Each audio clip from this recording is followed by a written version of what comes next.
फालतू लड़ाई में उतर रहे हो, छोड़ दो।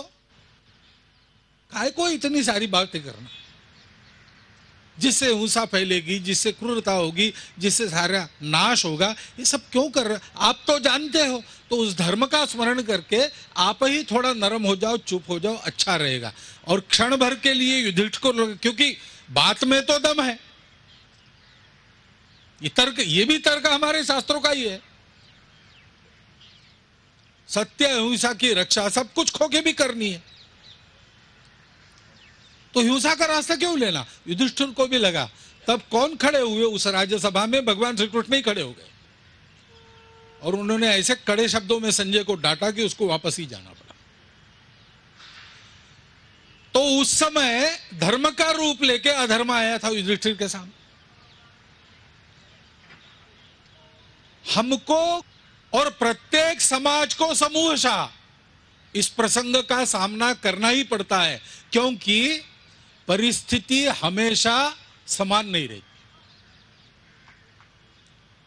परिस्थिति के अनुकूलता का प्रतिकूलता का खेल चलते रहता है।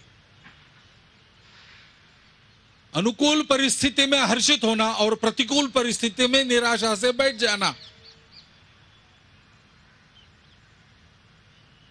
इस खेल से दूर रहकर हर परिस्थिति में समान रहना, ये कैसे करना?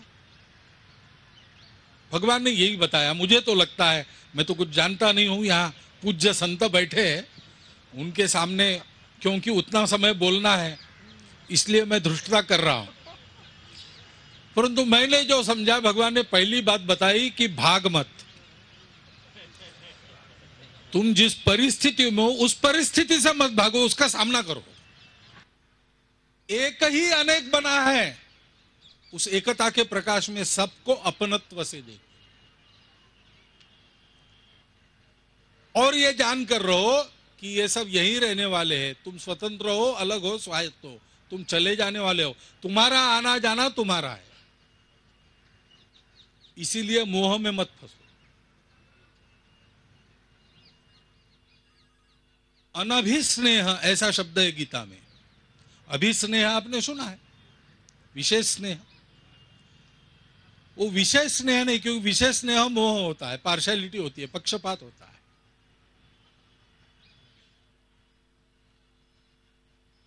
स्नेह करो, अभिस्नेह मत करो, अनभिस्नेही बनो। सबको समान देखते हुए, आत्मवत् सर्वभूतेषु मानते हुए कर्म करो, कर्तव्य करो, और कर्तव्य तुम्हारा लोक संग्रह के लिए होना चाहिए। ऐसा कर्म करो जो कुछ नहीं जानता, अज्ञान है, शरीर मन बुद्धि के पीछे भागने वाला, जीवन के सुखों में जितना लालच से रत रहता है वैसा ही रहो, लेकिन सावधान रहकर, ये जानकर कि तुम वो लालची नहीं हो। तुम ये सब प्राप्त कर्तव्य के नाते कर रहे हो, तुम आत्मा से, मन से, उससे अलिप्त रहो। और तीसरी बात प्रसिद्ध है कि जो करते हो उसके परिणाम की मत सोचो।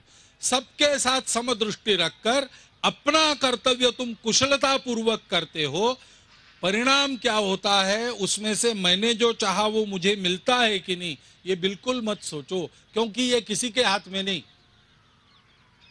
किसी के हाथ में नहीं। सब तैयारी योग कर्मसु कौशलम करके फ्लाइट जाने के लिए तैयार हो गई, कोहरा आ गया, बैठो 2 घंटा, आप सबको अनुभव होगा उसका।